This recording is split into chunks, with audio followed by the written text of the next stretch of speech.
स्वागत है। भारतीय जनता पार्टी के हमारे वरिष्ठ नेता, भारत सरकार में मंत्री आदरणीय धर्मेंद्र प्रधान जी आपको संबोधित करेंगे। हमारे मीडिया के सह प्रमुख संजय मयूख जी भी हमारे साथ हैं। आदरणीय धर्मेंद्र प्रधान जी। मित्रों, इंडी अलायंस यानी घमंडिया गठबंधन की नेता जिस प्रकार भारत की सभ्यता को, भारत की मूल आस्था को, सनातन धर्म को यानी हिंदू धर्म को एक प्रतियोगिता की तरफ गाली देने में, कोसने में, अपमानित करने में जैसे मानो एक कंपटीशन शुरू हो गया है। कुछ पुरानी याद सामने आती है। 3 दिन पहले ये घटना हुई है। ये घटना कोई अनायास नहीं हुआ है। अचानक कहते कहते कह दिया गया, ऐसा नहीं हुआ है। एक सेमिनार में, जिस सेमिनार में जिसके कारण, जिनके बयान के कारण ये विवाद हुई है, उन्होंने एक सेमिनार में उदयनिधि ने उसको बोला है और उससे मुंबई की उनकी अभी इंडिया अलायंस की मीटिंग हुई है, घमंडिया समूह की मीटिंग हुई है। उस कन्वेंशन में उन्होंने कन्वेनर तय नहीं कर पाया, नेता तय नहीं कर पाए, लेकिन नीति तय कर दिए। नीति उन्होंने तय किया, सनातन को नीचा करना। इसलिए कभी उदयनिधि, कभी कार्ति चिदंबरम, कभी प्रियंका खड़गे, कभी बिहार की शिक्षा मंत्री नीतीश जी के शिक्षा मंत्री, कभी युवराज अखिलेश यादव जी के प्रमुख नेता स्वामी प्रसाद मौर्य जी, कभी केजरीवाल जी के नेता गौतम जी। यह सब एक योजना के तहत अलग अलग समय में इस काम पे लग गए हैं। और अभी अभी तो कांग्रेस पार्टी की प्रमुख नेता वेणुगोपाल जी का बयान में अभी आज से देख रहा था। उन्होंने सारा हद को पार किया। जब आप लोगों ने उनको पूछा कि इसमें कांग्रेस पार्टी की टिप्पणी क्या है, उन्होंने उसमें कहा कि कांग्रेस पार्टी सर्वधर्म समभाव पे विश्वास रखती है। कांग्रेस पार्टी अभिव्यक्ति की स्वतंत्रता को सम्मान करती है। हम पूछना चाहते हैं कि क्या सनातन धर्म को गाली देना, हिंदू धर्म को गाली देना कांग्रेस पार्टी की नीति बनी हुई है? यह घमंडिया गठबंधन की नीति बनी हुई है? भारत में जन्म हुआ सभी पंथ संप्रदाय, सभी उपासना पद्धति, सभी मत सनातन की अंश है। अगर हम भारत की पार्लियामेंट की, लोकसभा की जो घोष वाक्य है, उसमें लिखा गया है धर्म चक्र प्रवर्ताए, यानी धर्म चक्र चलते रहे। यह पार्लियामेंट की घोष वाक्य में लिखा है। भारत की सुप्रीम कोर्ट की घोष वाक्य है योत धर्म तोत जय, यानी जहां धर्म वहीं जय होगा। यह सब सनातन है। क्या गांधी परिवार को खुश करने के लिए, मैं इसलिए 2014 की बात, 2009 की बात याद करता हूं, 2014 की बात याद करता हूं और सुप्रीम कोर्ट की हेट स्पीच को याद दिलाता हूं। सुप्रीम कोर्ट ने बड़े स्पष्टता के साथ कहा है, कोई भी नेता समाज में, अभी अभी कहा है कि समाज में तनाव पैदा करने के लिए कोई भी काम ना करे। 2014 की पहले आप याद करिए 11, 12, 13 में भगवा आतंकवाद का शब्द लाया गया। किसी ने तो नहीं कहा गुलाबी आतंकवाद, किसी ने तो नहीं कहा कि सबूज आतंकवाद, किसी ने तो नहीं कहा ब्लू आतंकवाद, मैजेंडा आतंकवाद।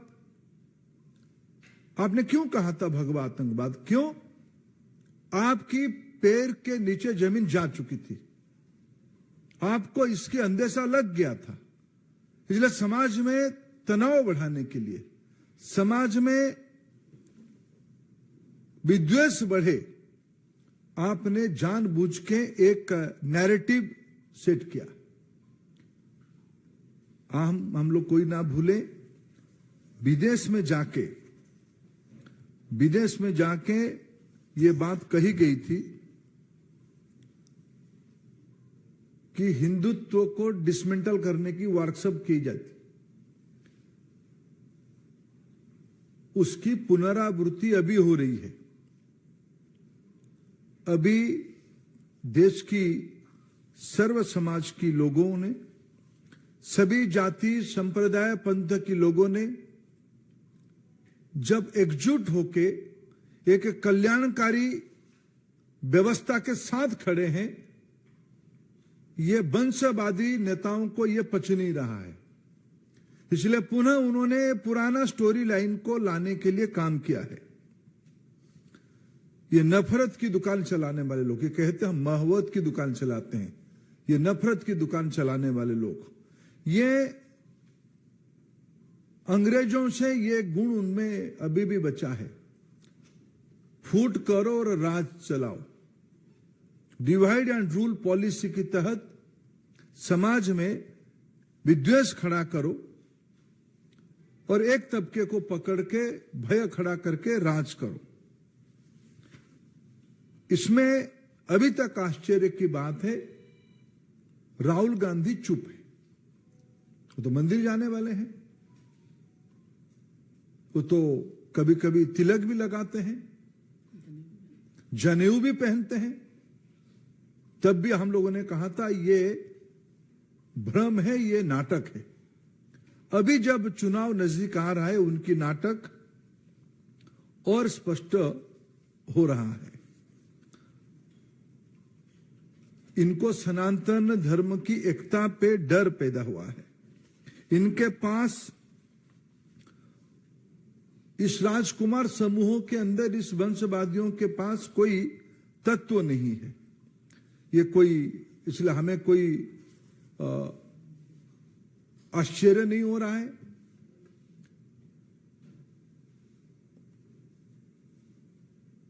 वही लोग जो समाज को बांटना चाहते हैं, वो फिर उसी काम पे लग गए हैं। हम आज के अवसर पे ये पूछना चाहते हैं, राहुल गांधी क्यों नहीं सामने आ रहे? छोटे छोटे बातों में तो आने वाले लोग हैं।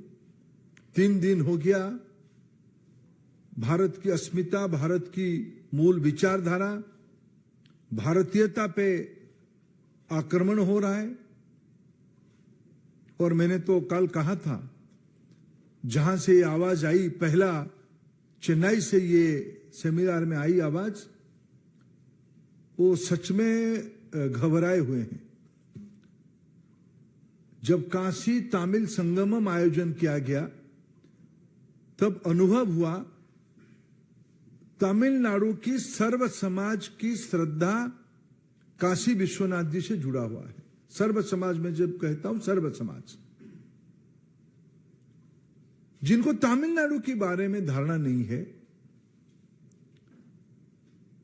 वो राजनीतिक उद्देश्य से इस प्रकार की बयानबाजी कर रहे हैं, जिसमें उनके नेता राहुल गांधी चुप हैं। केजरीवाल जी क्यों चुप हैं? अभी तक तो उनके बयान आ जाने चाहिए। नीतीश कुमार जी क्यों चुप हैं? तेजस्वी यादव साहब का क्या कहना है इस विषय पे? उनके भाई तो बंशी लेके घूमने वाले हैं, वो क्यों चुप हैं? अखिलेश जी क्यों चुप हैं इस विषय में? ममता जी तो दुर्गा पूजा को लेके इतना अभिमान करने वाले हैं, हमें भी अच्छा लगता है, भले ही टीका ना लगाए, लेकिन वो चुप क्यों है? शरद राव जी जिस शहर में रहते हैं, उस शहर देश में गणपति उत्सव के लिए नए आयाम जोड़ने के लिए विख्यात है।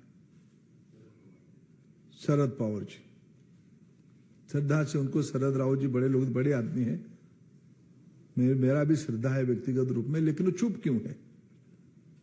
क्या आपको सियासत इतना मजबूर कर दिया है कि भारत की आत्मा को भी आप कुछने लोगों के, आप बीजेपी की विरोधी हो, प्रतियोगी हो, हम समझ सकते हैं। आप प्रधानमंत्री नरेंद्र मोदी जी को ईर्ष्या करते हो, आप असहिष्णु हो, आप नाटक करते हो, गले मिलने के लिए ड्रामा करते हो, लेकिन आपकी वाणी भारत जोड़ो में कौन कौन आपके साथ चले थे? कन्याकुमारी से ऊपर तक कौन आपके साथ शागिर्द थे? यह समूह आज फिर सक्रिय हुई है। इसलिए फिर मैं कहूंगा, उनकी इस देश के संविधान पे विश्वास नहीं है, न्यायपालिका पे विश्वास नहीं। सुप्रीम कोर्ट की मोटो धर्म की जय हो, उसी से जुड़ा हुआ है। पार्लियामेंट की मोटो है धर्म चक्र चलते रहनी चाहिए। भारत की अवधारणा में धर्म एक जीवन प्रवाह है, यह सुप्रीम कोर्ट ने कहा है। हिंदुत्व को वर्णन करते हुए सुप्रीम कोर्ट ने कहा, हिंदुत्व एक उपासना पद्धति नहीं है, हिंदुत्व एक जीवन चर्या है, एक जीवन शैली है, एक प्रवाह है। राजनीति इतनी ओछी नहीं होनी चाहिए। मोहब्बत की दुकान चलाने वाले लोग नफरत की पुड़िया लेके घूम रहे हैं। नेता नहीं, कन्वेनर नहीं, लेकिन नीति बन गया हिंदुत्व को गाली दें। इनके पास नफरत की गोडाउन है, उससे पुड़िया लाके लेके वो देश में डिस्ट्रीब्यूशन कर रहे हैं। उसकी विकल्प में हमारा तो नीति बड़ा स्पष्ट है, हम सबके साथ, सबकी विकास, सबकी विश्वास, सबके लिए प्रयास करने वाले लोग हैं। जो हमारा नीति है, हमने उसी नीति पे गरीबों को घर दिया, कोई उपासना पद्धति को देख के नहीं दिया। हमें सौभाग्य मिला प्रधानमंत्री उज्ज्वला योजना को देश में क्रियान्वयन करने के लिए। हमने कोई धर्म नहीं देखा, कोई जाति नहीं देखा, हमने महिलाओं के सम्मान के लिए। यह कहा जाता है कि कोई धर्म किसी को नीचा दिखाता है। इस देश में महिलाओं का सम्मान हमने बढ़ाई, इज्जत घर दिया। कोरोना में चावल पहुंचाया, बैंक खाते में, जनधन खाते में पैसा पहुंचाया 3 महीने के लिए। हमने कोई जात पात धर्म नहीं देखा। हमारी तो इसीलिए नीति है सबका साथ, सबका विकास, सबका विश्वास, सबके लिए प्रयास। हमारे लिए हमारी एजेंडा सुख समृद्धि है। आपकी एजेंडा नफरत, शंका, घृणा, विद्वेष, ये आपकी नीति है। भारतीय जनता पार्टी ये अपेक्षा रखती है और हम मांग करते हैं, ये इंडिया अलायंस वाले, घमंडिया गठबंधन वाले इसकी स्पष्टता करें। विशेष करके कांग्रेस पार्टी, ये नहीं चल सकता है ये कह के कि किसी का ये व्यक्ति अभिव्यक्ति का स्वतंत्रता है। क्या हिंदुत्व को गाली देना अभिव्यक्ति में आपका ये स्वतंत्रता का इंटरप्रिटेशन है? भारत के बहुसंख्यक समाज की को आहत करना ये आपका अभिव्यक्ति की स्वतंत्रता की परिभाषा है? कांग्रेस पार्टी इस बयान को खंडन करने के बजाय महिमा मंडन कर रही, ये चिंता के विषय। हम उसको कठोर से कठोर शब्दों में निंदा करते हैं।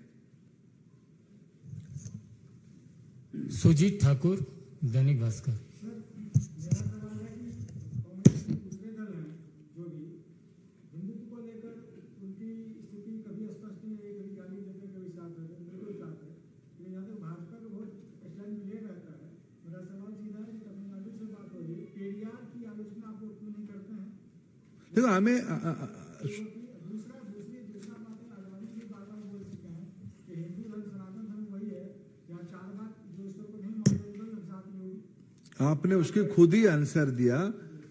भारतीय जीवन प्रवाह उदारता और व्यापकता को ही सम्मान करती है, डेमोक्रेटिक है, प्रोग्रेसिव है, साइंटिफिक है।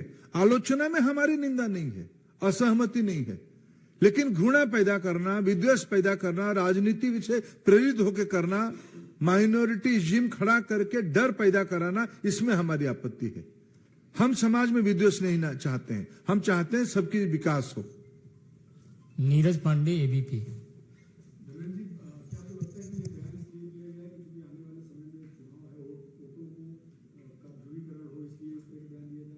देखिए, जिनके पास मुद्दा नहीं रहता है, हमने कहा ना, पीढ़ी दर पीढ़ी इनके हाथ में देश की बागडोर रहा। राज्यों में, विभिन्न राज्यों में इस वंशवादियों के पास लंबे समय तक मौका रहा। क्यों नहीं कर पाए सेवा? क्यों इतने गरीबों की कल्याण नहीं हुई थी? क्यों इतने लोगों के घर में बिजली नहीं पहुंची थी? क्यों पीने की शुद्ध पीने की पानी नहीं पहुंची थी? क्यों इज्जत घर यानी शौचालय नहीं बनी थी? क्यों स्वच्छ ईंधन नहीं पहुंची थी? क्यों बैंक खाते नहीं खुले थे? क्यों स्वास्थ्य की चिंता नहीं की गई थी? ये तो बुनियादी चिंता है। जो लोग ये सब नहीं कर पाए थे, सच्चर कमेटी कौन बिठाया था? इन्हीं लोगों की समय में बिठा था। सच्चर कमेटी क्या दर्शाया था? सच्चर कमेटी तो कुछ विषय को तो सामने लाया था, समाधान में हमारी एक अलग भिन्न मत थी। तुष्टिकरण से समाधान नहीं होती है, सैचुरेशन से समाधान होती है। इसलिए प्रधानमंत्री मोदी जी की पद्धति रही है सबके लिए। कुछ लोगों को देख के कुछ लोगों के मन में अनास्था प्रकट करना, ये हमारी नीति नहीं रही। सबका साथ, हमने इंटीग्रेशन की बात कही। वो लोग घबराए हुए हैं, राजनीति उनको सता रही है, इसलिए स्वाभाविक कि आपके प्रश्न में सही है। अरुण, CNN। जब से उदयन जी का ये स्टेटमेंट आया, उसके बाद हम देख रहे हैं ऑपोजिशन के बहुत सारे नेता अलग अलग स्टेटमेंट दे रहे हैं। कई लोग बच रहे हैं, कई ये कह रहे हैं कि हमने स्टेटमेंट सुना नहीं है, इन्होंने क्या कहा है। लेकिन बहुत सारे लोग ये भी कह रहे हैं कि बीजेपी कौन है उनको सर्टिफिकेट देने वाली, इस मुद्दे को लेकर। नहीं, बीजेपी कौन है सर्टिफिकेट देने का प्रश्न नहीं है। अभिव्यक्ति की स्वतंत्रता यह संवैधानिक विषय है। हमारे संविधान में कहा गया है कि सभी को सम्मान करना पड़ेगा। मैं आपको सम्मान करूं ना करूं, आपको गाली देने की मेरे को कौन अधिकार दिया? और मैं तो प्रश्न पूछूंगा ही ना। राम सेतु को आपने विरोध किया था, राम मंदिर के अस्तित्व पे आपने प्रश्न उठाया था। सुप्रीम कोर्ट ने कहा राम मंदिर वही होनी चाहिए। जन आंदोलन हुआ, यह उपलब्धि है, लेकिन सुप्रीम कोर्ट ने कहा। आप बात बात पे कहते हो संविधान के खिलाफ लोग हैं। कौन संविधान के खिलाफ? आप तो संविधान विरोधी हो। सुप्रीम कोर्ट ने कहा है कि हिंदू एक उपासना पद्धति नहीं है, हिंदुत्व एक जीवन शैली है। आपको कौन अधिकार दिया है उसको गाली देने के लिए? हेट स्पीच के बारे में सुप्रीम कोर्ट ने क्या कहा है? आप ऐसा कुछ ना करो, समाज में तनाव खड़ा कर दो। तो कोई काम कर रहे हो। विषय बीजेपी का नहीं है, विषय देश की अस्मिता की है, भारतीयता की है। आप समाज में जब आपको मूल विषय में आपको बताऊं, सच में इनके मन में पीड़ा है कि विश्व भर के नेता आके प्रधानमंत्री जी का प्रशंसा करेंगे, पूछेंगे डिजिटल इकोनॉमी में आप इतने गरीबों को कैसे पैसा पहुंचा रहे हो, आपकी यूपीआई कैसे सफल हो रहा है, आपने इतने घरों में चावल कैसे पहुंचाने के लिए रचना पीडीएस सिस्टम को लगाया डिजिटली, आप इतने वैक्सीन कैसे लगाए, 225 करोड़ वैक्सीन बनाया, लगाया, बूस्टर डोज भी लगाया, 25 बिलियन की मेडिसिन हमने एक्सपोर्ट किया। कैसे किया? आज दुनिया में डिजिटल ट्रांजैक्शन 100 रुपया होता है तो 46 रुपया 46 रुपया भारत में होती है। ये विश्व की ग्लोबल बेंचमार्क बन चुकी है, मॉडल बन चुकी है। उनके मन में कुंठा है, ये सब आज चर्चा होगी। देश में आदृत हो रहा है, नई पीढ़ी उसमें से जुड़ रहा है। ये सब कैसे हो रहा है? हम कैसे नहीं कर पा रहे हैं? जागीर तो हमारे पास था। ये सामान्य घर की व्यक्ति ऐसे कैसे आके काम कर रहा है? कैसे, कौन है ये मोदी? ये जो सामंतवादी मनोवृत्ति है ना, असहिष्णुता है, कुंठा है, ये उसकी प्रतिफलन है। आनंद भारत 24।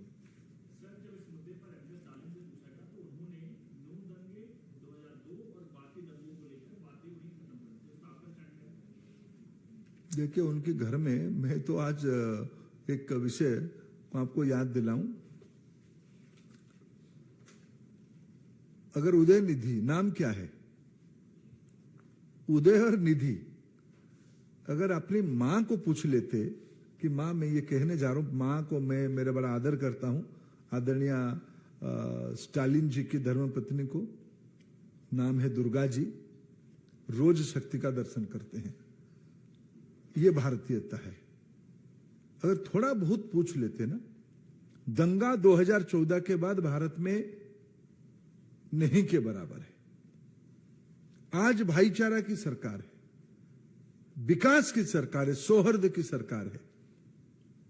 ये सब भी, ये सारे में आज भारत 5 नंबर की अर्थनीति बन गई। पीड़ा उस विषय की है। आमोद राय, टीवी 9। सर, पहले उत्तर प्रदेश, बिहार और अब दक्षिण भारत में ये लगातार जो हो रहा है, ये कहीं न कहीं ओबीसी वोट को अपने तरफ रुझान करने के लिए किया जा रहा है या हिंदू वोट बैंक में बांटने की कोशिश की जा रही है? देखो, भारतीय जनता पार्टी सर्व समाज, सर्वस्पर्शी और सभी को साथ लेके चलना चाहता है। आज जो बीजेपी की जनाधार बना है, जो 2014 में प्रधानमंत्री जी पहला भाषण में पार्लियामेंट की सेंट्रल हॉल में कहा था, मेरे सरकार देश की गरीब, महिला, वंचित, अनुसूचित जाति, जनजाति के प्रति समर्पित रहेगा। पिछले 9 सालों में उसमें हमने काम किया है। घर में उजाला लाए हैं, घर बनाई है, पानी पहुंचाया है, शौचालय बनाया है, स्वास्थ्य की चिंता किया है, रोजगार बढ़ाया है। इस साल बजट में 10 लाख करोड़ रुपया की कैपेक्स इंप्लीमेंट हो रहा है, रोजगार बढ़ रही है। भारत दुनिया की स्किल हब बन रहा है। इसमें हम विश्वास करते हैं। भारत की कुछ सहजता रहेगी, लेकिन हमारे विश्वास है विकास के साथ, एस्पिरेशन के साथ लोग जुड़ेंगे। यतीन ने टीवी 18।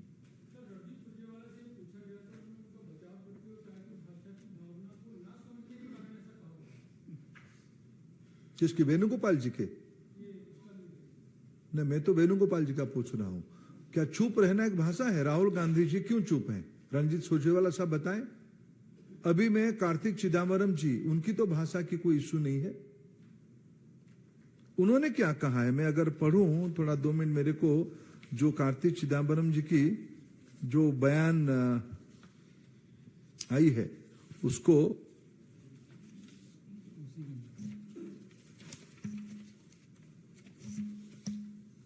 कार्तिक चिदम्बरम जी ने कहा है कि इसको फेंक देना चाहिए, हिंदुत्व को,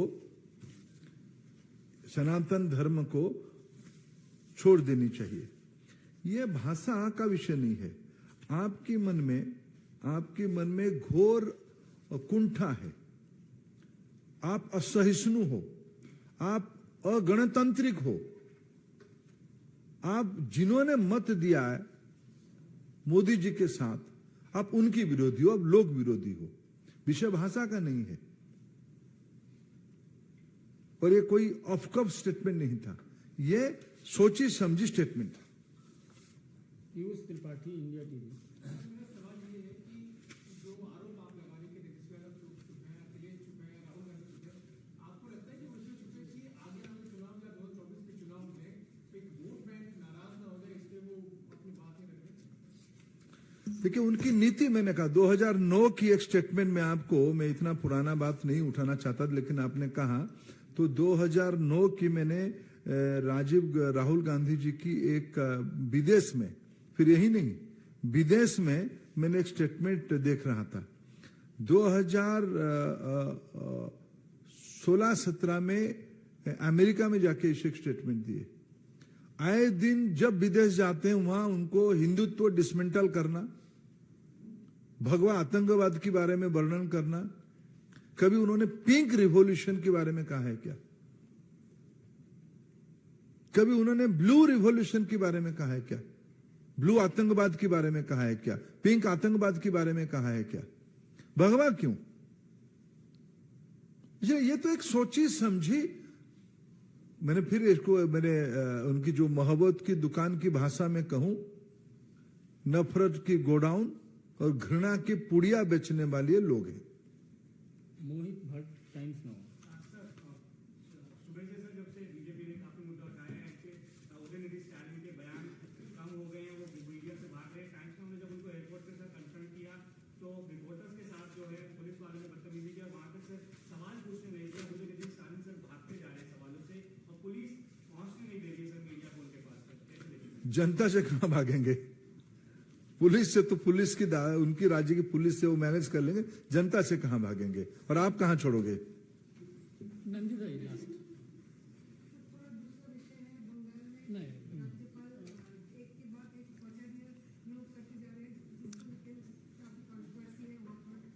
धन्यवाद।